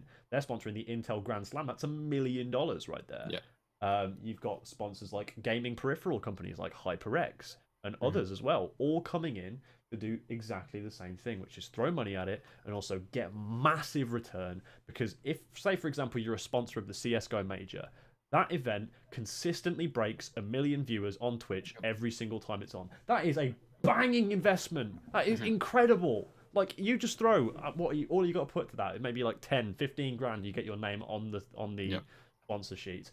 I guarantee you'll make 10, 15 grand back in sales just from that event. Absolutely. It's I don't understand like why. I think Call of Duty is a fantastic esports to do the same thing in. You get companies like ESPU, like EG, Val, ES Hub to properly construct a LAN event, and it has a good prize purse. You will actually see teams get partially or fully funded to that, as long as you do it correctly. I think you need to do your sponsor stuff beforehand, before you announce the event. You can factor in minimum cost, minimum amount of team tickets you need to sell in order to break even. But ultimately, you have to be prepared at first to take a loss. And you need to provide PS4s and all sorts of overheads and everything as well. So I think when it comes down to it, it's not just organisations and teams that have funding problems at the moment in AMCOD, especially the LAN event hosters and league hosters as well, as far as I'm aware. Like, even leagues, like EEG and Val, I know that a lot of that money is out their pocket. Like, legitimately out of their day job pocket. Whereas ESPU, I know because I've been behind the scenes with it for the past 6 months, there's been daily meetings with investors, daily meetings with potential sponsors. You know, like we've got the Volume, Armor, X Gamer, Square One, all those kind of people like that. Like, that Quick is shout not... out to them, by the way. Yeah, quick shout out. Just plug it while I can. That's not just their name on the graphic. That's them being active influencers of what we've got going on. And I think that's the way to go about it. Like Nath was saying, you've got to pitch to your sponsors first. Yeah, I think that helps with keeping team tickets low, because you don't need them ridiculously high team tickets now to support everything and cover everything, because you've got a sponsor covering half of it. You know what I mean? So it's like, get that first, then you've got a much easier job of marketing it realistically, and they're going to sell. People are going to be happy and getting involved because team tickets are back low again. You know what I mean? Yeah, that's I just don't get why a lot of companies don't do it, because from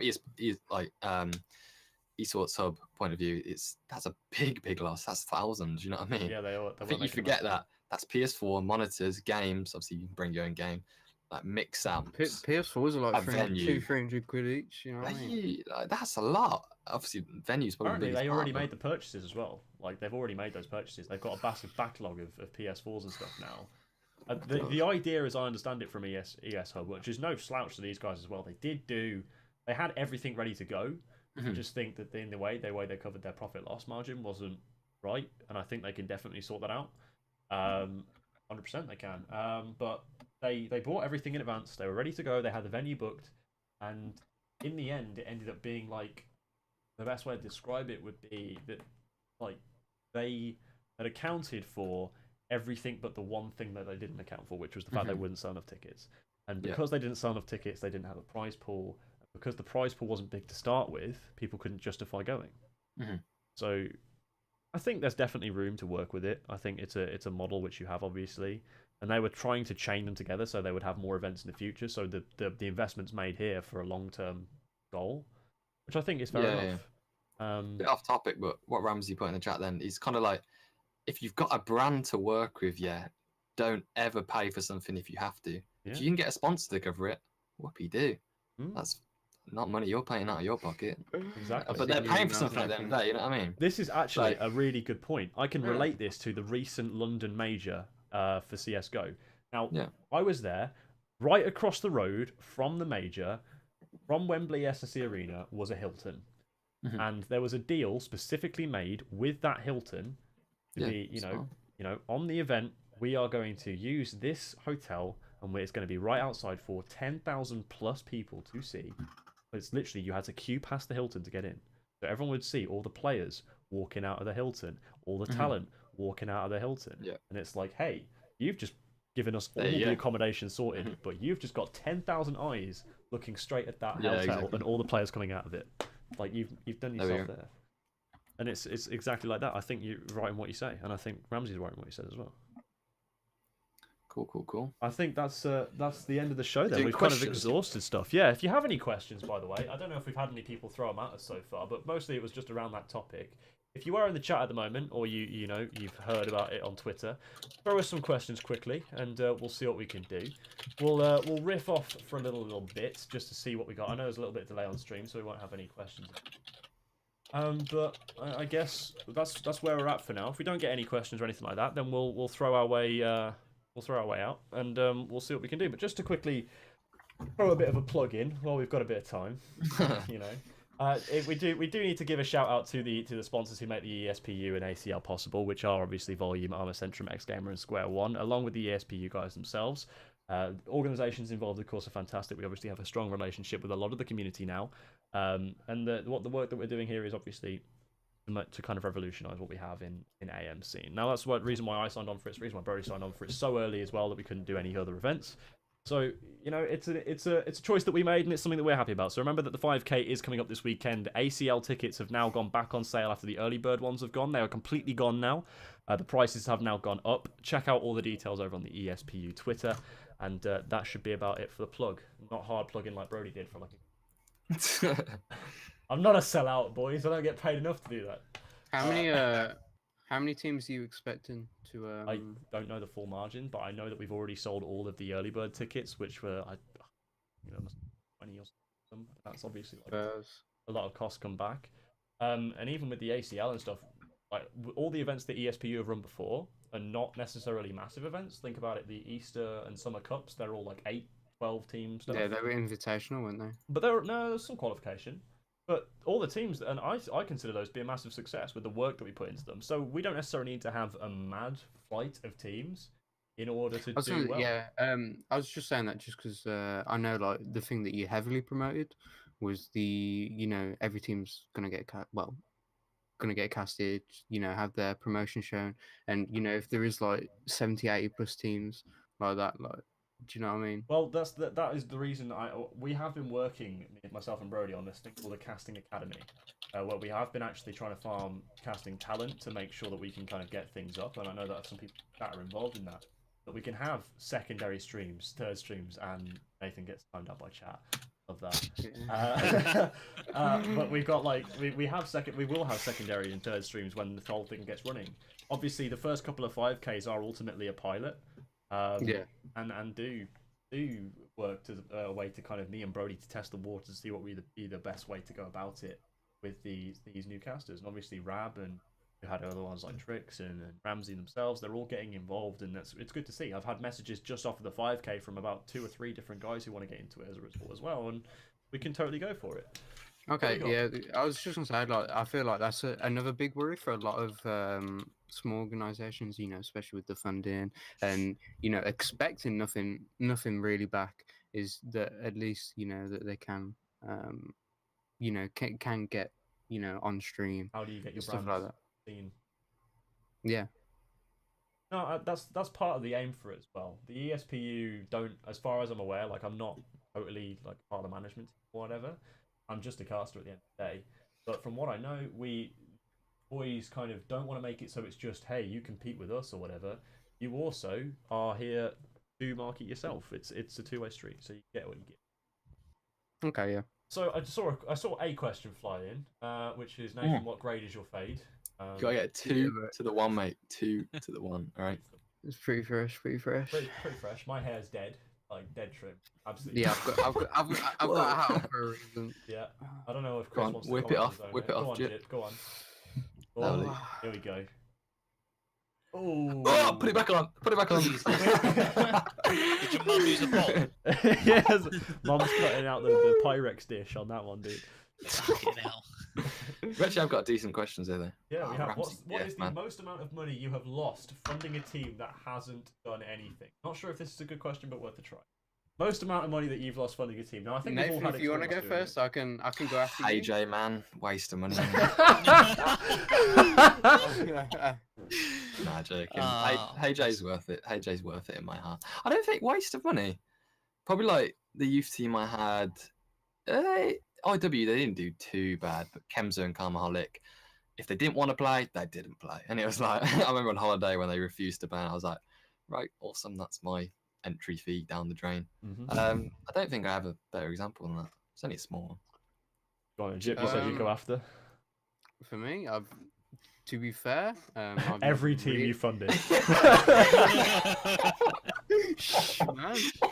Nah, to be fair, I've never really put a lot into teams. You know, mainly just jerseys, stuff like that. But our previous Insomnia, I don't know if anybody's part of the CS team, but we had this guy called Nasri, and basically he didn't turn up to the event, so he also paid for another player's ticket, which he didn't pay for. So in the end, I lost money on jerseys. Having to, I took out myself and bought JB his Insomnia pass ticket and stuff like that. So we had to pick up Square last second, and it was more it was more stress than anything. You know, I still had an amazing time with the team. Even if we didn't get anything out of it. Same with Halo. We took a Halo team. We unfortunately didn't make it into the group stage, but still had fun. Still took them out for food and stuff like that. So it's a step process with me. I'm not all about expecting things. We got content out of stuff.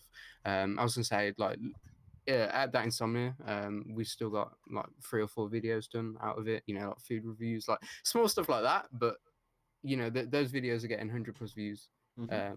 It's And we worth it. placed well in the PUBG tourney, didn't we? Yeah, bro. Well, Top not 8, not was you, it? not you, but like. Top 8, I think. Jip I putting didn't you in the backpack, yeah? Well, I didn't get turned on by the kid sitting next to me. No, you did. Ooh. Did. I know. Oh, he's baiting. Yeah, Because yeah, because the guy that was shooting you, like, he was starting bro, laughing. I He was asked like, him- "Well, I I'm asked just him to telling him," team. and he was like, "Wait." That was his. Oh dear. But like most of the time, if I feel like it's not going to work out funding, I'm not going to fund into them in the first place. It's kind of obvious with teams and stuff like that. And I'll go through multiple processes before I actually bring teams into the organization. And like I said, with the reward system that we do provide, it kind of cuts out that Yeah. sort of problem. Yeah, fair enough. Chris, what about you? What's the most amount of money you've lost, or give me an example? I'm sure there's I one haven't. back in the day. You haven't ever lost money. So Wow. the thing is, like, as I only put in money into what I believe in, and I've never really truly believed in any players or teams that I've ever had. So, as I said, like they come to me and they're like, I want to play in your org, and I'm like, right, prove yourself. So they try to for like a week or two. They end up like 1 player leaves or 2 player leaves. You know how it is in the amateur scene. They never stick around for too long. They would end up disbanding after a certain amount of time. So you end up saying, well, there you go. That's why I didn't put money into you. If I had, I'd have lost that. Like, this is bloody stupid. Yep. So thankfully, I was actually quite a little bit smarter than I was back then. So I've never actually lost any money from Yeah, I was any gonna teams say- I put in. Yeah, we're like me, and like what we've done, like our Overwatch team's been with us 6-7 months now. Rainbow Six Siege been with us like 3-4 months, and with that, it is obvious, when teams do contact you and stuff like that, instead of like, yo, like I'm actually getting something professional from them, and well, that's a lie actually. I went and got the Overwatch team, I contacted them, but apart from that. I've definitely had, mostly in COD. I'm not gonna lie. The only I've actually there's been CS teams have been really good to me, partly because I spend a lot of time like just sucking on the esport. Like I just love it so much. Like I hadn't noticed. You can't get me away from CS:GO. It's unreal. Since when, man? Since when? I know, right? I'm not even good at the game either. I just love it. It's just so good. But CS teams have been really good to me. Every single CS team I've had has actually had a profit margin for me, and also been really good for me in terms of player integrity, and they've just been really always good guys. Whereas COD teams, on the other hand, the amount of bloody COD rosters that I have had over the years who are garbage, make a roster change, don't end up getting into even the playoff bracket to make it remotely worth it for me, even if I'm playing half, or even if I'm paying full for a team that originally I had faith in, it just comes back to bite me. Now, last season in World War II, I stopped doing that. I only funded teams that I thought were going to do anything good. I know in Black Ops 3, I lost a shitload. Like, I'm talking like every season of Val that I decided to like put any kind of money in for, the team folded within the first 2 weeks. I thought that these guys were like, they're always people who I trusted. So they shit the bed for me. And as a result, that's made me a wiser person in where I put my money. And now I only put it with people who I know and trust, who've actually performed for me before, I have good rapport with. Because I know that they aren't going to be for dead, we say. Like, I had a team in World War II for Val Season 2 that ultimately, in the middle of the season, couldn't sort out their roster. At the end of the season, they managed to get a duo that they just played with, and they ended up getting top 8. Whack. You know what? Nice recovery. Fair play, be on your way, goodbye. Right, now I've got Alex, Halley and the boys, and we're winning Val Season 3. So, like, it works out in a way. That's probably what I'd say with the amount of money I've lost. What else have we got, though, question one? Quick fire, just smash through 'em. Yeah, I was gonna say I saw one from Risky. When do you believe a player, like a team's qualified for funding? Ramsey CF has just spat a big one out. What is the? We just did that.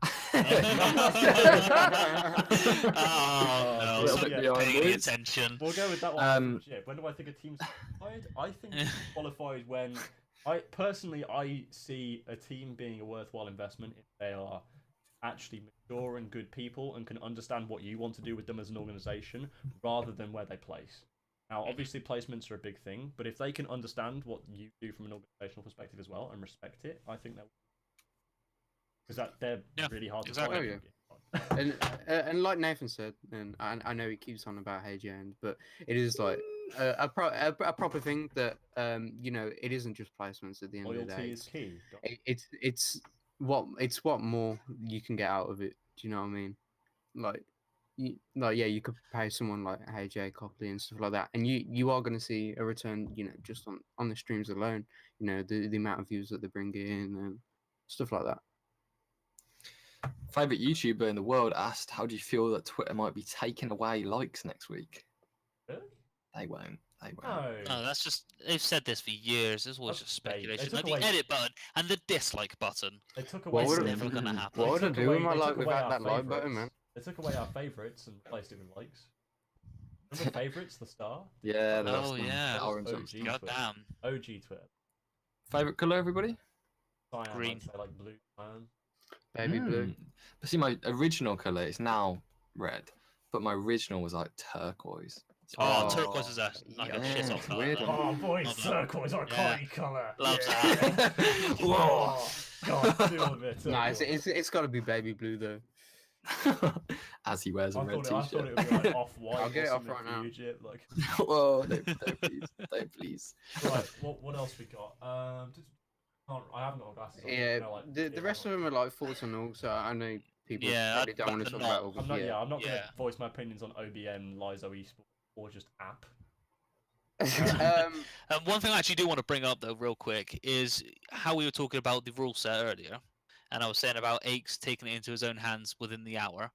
Well, he's only actually gone and just posted changes that he would like to be made to the COD World League rule set about 11 minutes ago. But what's he said? Go on. So he's got map sets. So he wants to remove slums from hardpoint. No. And he wants the 6 to be Arsenal, Frequency, Gridlock, Hacienda, Seaside, and Contraband, Disagree. or Summit. Hacienda is can't swear. It's bad. It's bad. Gridlock is the worst hardpoint map I've ever seen in my life. Yeah. Search and Destroy, he wants Arsenal, Frequency, Hacienda, Gridlock, Payload, and then he's put like 3 next to it saying Firing Range / Morocco / Seaside. It says pick one. Well, Firing I'd rather range. not. Yeah, like, come on now. Control, he says Arsenal, Frequency, Gridlock, Seaside, and Payload. So basically, you've got your core 5 there, and then Why do adding people on just rate 1 or 2 more. Gridlock? I Why- don't know. I hate why it. do people It's rate that such map a so bad highly? map. I hate it with a passion. I have since the beta. I do like aches, but slums. My baby Horrible. slums. Like I of love all, slums. of all the Slums maps, is made for 4v4. Yeah, it's still exactly. good for That's the issue. 5v5, I think. He's Too well. hectic. He's also added a few changes to restrictions. So he God. wants to restrict the RC and the Dart in respawns as they're too easily obtained and effective. The Reactor Core is the best ability in the game, so is also better than any specialist weapon. So basically restrict it or just ban it. That's true. The Tac Deploy, get rid of it in all game modes. The Yeah. Equipment Charge, Ajax, and Torque also to be restricted. He says to adjust the settings for the Fog of War. He says it needs to be fixed and disabled. I'm not Dude, too every sure time what he someone says means Fog by of that. War, I literally think of League of Legends. Like, Yeah, so tilting. it's ridiculous. And he says enable announcer. I don't think that needs to really be added. What? So like Which ones? when the lightning strike inbound that kind Yeah. Oh yeah, I think. that was I a think- Oh yeah, if like Hellstorm's coming in, like, You want to know? Like, Yeah. get away! Yeah, Quick! but it's by that point it's already too late. It's already on your forehead. Like, what's the point? It's just added noise. And then he says to Treyarch to make these adjustments. He says make specialist abilities cost 1 point, which I can kind of see, which is an interesting take on it. The Reactor Core hard nerf to allow it to play to allow it in play, which would make sense. Like the Reactor Core is way too Got the heat overpowered. wave Yeah, thing, yeah? Yeah, but you just I think open it they and- can work it well though. Through walls, Yeah. dude. Like, I've it seen does that it shit. does have a good concept, but Its length the of time that you moment, can use yeah. it is way too long. You can kill with it and everything, like through Yeah, it's walls, it's absurd. Mad. then you can't Um, heal because you're burnt. And it's like, oh, Yeah. I He use it, says a slight nerf to the Hellstorm. I'm not too sure what he means by that. I feel like the Hellstorm's actually quite well balanced at the minute. Hellstorm's fine. Lower assist points in some way. I agree. You do not Assist need for to get kills is 100, nonsense. 150 points on an Mhm. assist. Like, that is outrageous. Remove gaining points for sitting hard point. I disagree with that one. yeah, I like that. I believe OBJ if is you're an fine, yeah, objective getting player, it rewarded. entices players yeah, as well. I just think if you drop the, you lower the assist points, then playing in the hard point is perfectly fine. If they do that, then they need to add scoreboard so it tells you how. No, it does early objective, doesn't Yeah, it? Yeah, it It does. does, yeah. Yeah, in the middle. Stuns allow you to crouch and prone when stunned, since they're Mhm. so effective. I Yeah, yeah, completely yeah. agree. It's so frustrating. I can't bloody drop all when I've the been time. nine banged. Because that's the first thing I would do. Like, if I ever Yeah, got stunned or I- anything, I'd yeah, hit I- the deck. I'd be yeah. like, "Fuck, am I standing here?" You can't even like back up properly or anything. No, like, it's mad. Got Like, your I arm don't. out as well. It's like in CS:GO. Have you ever Just seen the weapon dance model where it's like they're all doing like the little like nothing, just a flashbang dance. Ridiculous. Minus spawn protection from score streaks. Completely agree with that one. You should not be getting fisted in spawn like with score streaks. That shouldn't be a thing. In Seaside, he says to relocate both bomb sites. Seaside. what? Oh, the What? one in barrels maybe. Yeah, possibly that actually. sucks. That's 'Cause you the only ma- one that ma- stands out to me. you can walk Yeah, I was in gonna there say, with like an maybe bring it back to like courtyard or something. yeah, to the courtyard. Because It'll you can make walk sense. in there with an RCXD and the reactor core and just like win the round. Like easy. Yeah, it's mad. Yeah, it shouldn't be a thing. And then the final thing he says is to make, in contraband, make most of the water that's bordering the map restricted play zone is currently far too deep. I can kind of see that. yeah, like, It's but it's at the really same good point, for ARs to get spawns through as well. yeah, I just don't see why you want to make the most of the water. I mean, it's bin it off. Like, stop it. Gonna be there, yeah. Yeah, like it's straight through the middle of the map. Like it's pretty heavily used already to get from P1 to P2. Like it makes a lot of sense. But other than that, what more do you want to use it for? Do you want me to get like a jet ski or turn up with a sub? Like behave yourself, eggs. But most of that I actually agree with. Some Like of it, yeah. I don't agree with the map set. but, no, gridlock especially. Get rid of that map. Jesus Getting rid of Christ. slums hurts me. I feel like if they need to bring Yeah. like raid into it and just God will Oh, grace the right. earth again. Yeah, but I don't think raid would even work on this game with 5v5. You know. Just make some of the lanes a little bit bigger and you'll absolutely. Right. But yeah, that's what I like. You said about 10 minutes I ago, miss so it's top pretty good. laundry spawns, dude. I miss top laundry spawns. You know what map I like too? What is it? Was it Grind? Grind was I've never good. played it competitive, but what a pub map that was. That is Pretty good. definitely coming back in one of their DLCs, 100%. Like, it was a DLC map itself. Yeah, it was. So I'm hoping Oh, they it bring was that the back. skateboard map, wasn't it? Yeah. Yeah, Grind. So good. Oh damn, yeah. I It's remember worked so poking well. through the middle of the map and have to shoot up in a little window. Yeah. They Those used to be those were literally my like trick shots. there used to be kids who used to literally go like 6v6 snipe battle through the middle window, all Yeah. XP Yeah. 50. Tack spawns on either side. Yeah. Tack inserts. Oh my god, Yeah. what a game. I miss that so much. Ridiculous. Go on then, boys. Favourite map of all time. Hit me with it. Go. Call of Duty map. Jesus. Solar Advanced Warfare. What? That's your favourite map of all time? I don't know why, but What? it speaks out to me. Insta muted. Blocked, dog. Favorite map? It has to be from Advanced Warfare, but I'm trying to... Mine's Got to Raid, remember that I am 100%. not like very big into like Yeah. video games in general, really. Mine's Raid 100% though. Like, I loved Black Ops 2 more than anything, and Raid was just definitely the best map.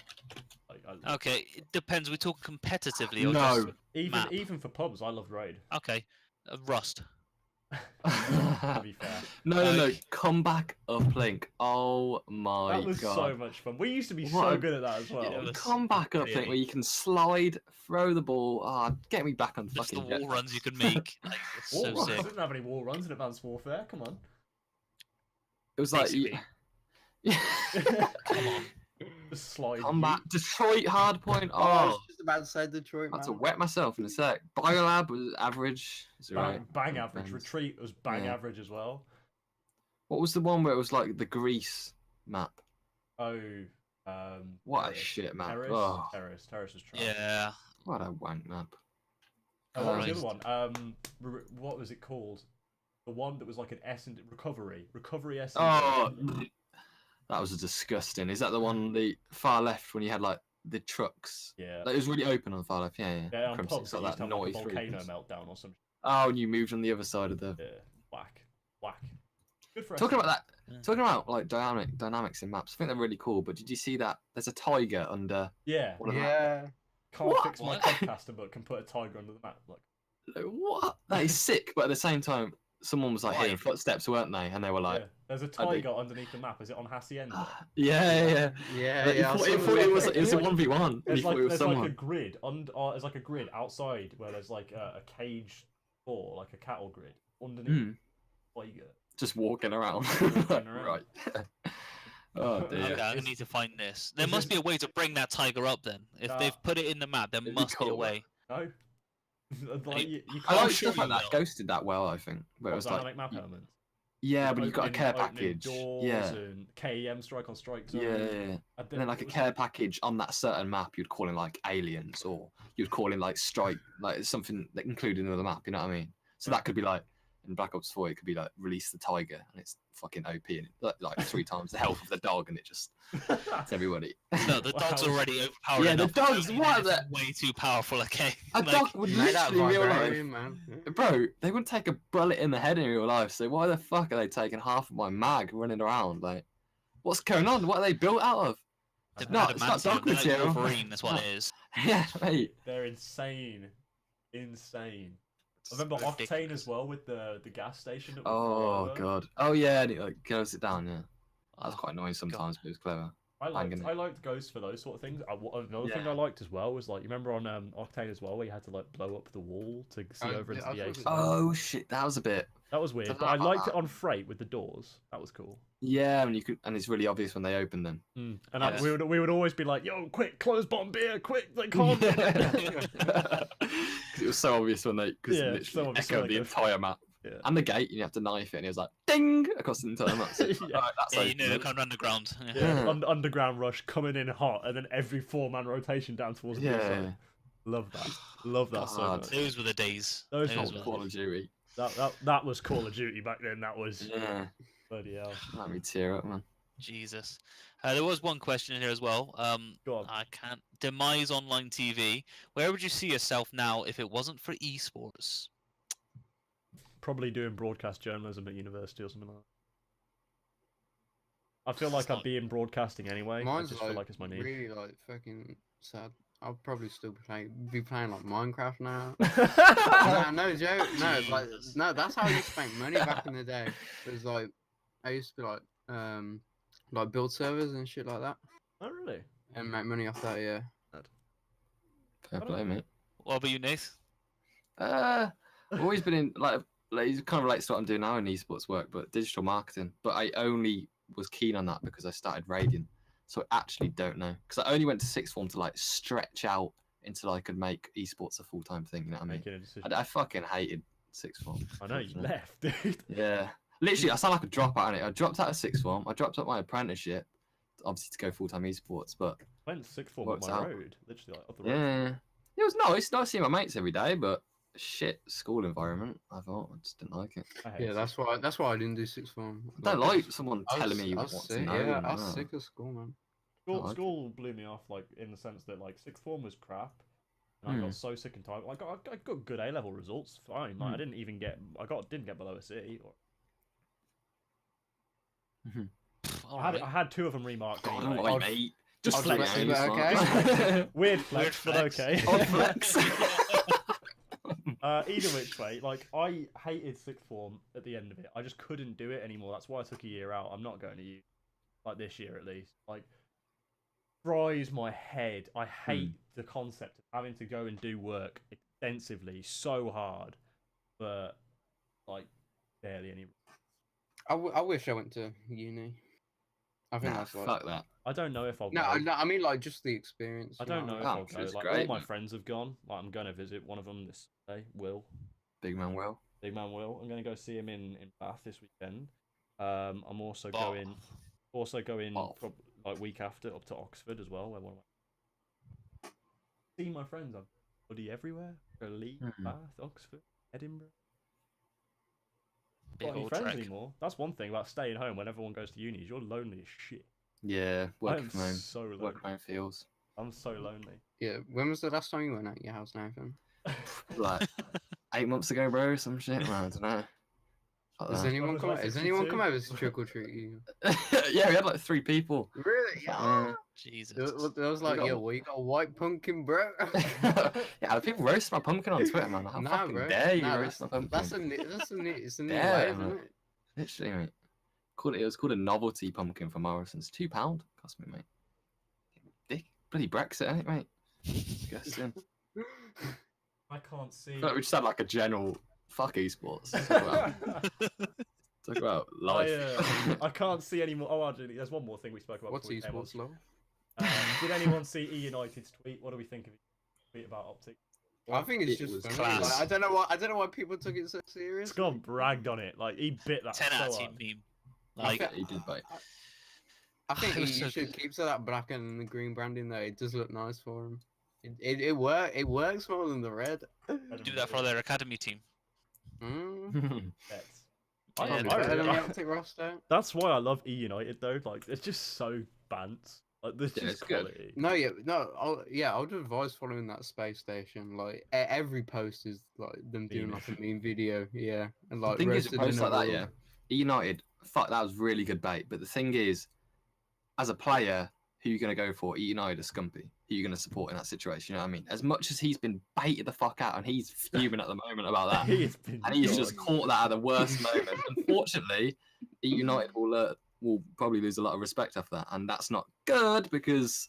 No, I the don't worst- think they've lost a don't- lot of respect. I don't think But they've it's lost any Scumpy, mate. respect. Biggest Call of Duty player. I Like, think I think Scump's that's a lost big. a lot of his clout lately You think?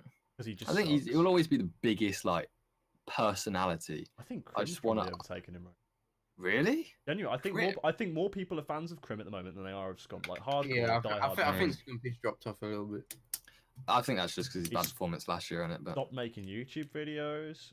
he's back on that grind though now, He's isn't he? back on it, yeah, sure, but like once you stop, like you lose a lot. Good base. Do you see how many subs he got in one day? I saw on Hex's No. blog. Ridiculous. 3.5k in one day. It's no PewDiePie with Mr. Beast though, is it? Come on. He's putting pictures up all over his town, No. billboards and stuff. That's mad. Talking about that, Ninja had his sub count on Twitch the other day, and everybody was ripping him, so he took it off. I would love to know what that number was. Got to be in the 100,000, doesn't it? That's Making Well, ripping it because it's bad. Or... Ah, no it's ripping he's it as in flexing. like, yeah. Good That's flex. insane. You can see how you can see what funded that setup he got. That is a When I nice saw that, I was Yeah, like, right, Jesus. that's my Twitch Prime sub right there, then. And that monitor at the back. Fair play. Yeah, lad. bro. That little pixel in the back, yeah, that's my Twitch Mm. Prime right there. That's right there. It's crazy how many people right, actually George. do like I was just reading the carry comments. on Twitch priming them. Oh, Like, really? Without my glasses on. do you know what I Oh, without mean? My glasses because Hashtag ad. like ad for Sprite. Skype. All right then. I think we'll end it there because no one else is asking any further questions. But it's been a good stream. It's been a good chat. Loved it. I'm gonna eat my croissant, boys. Oh yeah. I nearly dropped my croissant. Announcement. Go on. John Bellion is releasing something soon. Oh, Love a bit of John Bellion. never really given it. Steady on. Hold on. Calm down then. Love his music. Yeah. Music. Is that, And is his that a hashtag ad? personality. We'll stop there. We'll leave that one there. That's where we'll leave the podcast as well. We'll park that one up there for this week. It's been a pleasure. Thank you to these two as always, Nathan and Jip. Absolute quality to have you two on. Been really insightful, really good, and quality bands as well. Thank you for Chris as well for filling in last minute. Much appreciated from the main man himself. And just hope everything's okay with Brody overall. Obviously, boys, remember that the 5K is on this Saturday. Make sure to tune in. Make sure to sign yourself up if you are going to be competing. It's all over there. ESPU Arena. That's the Twitter. What's the website? We Just play remember nice. quickly. ESPUarena.com. There you go. What?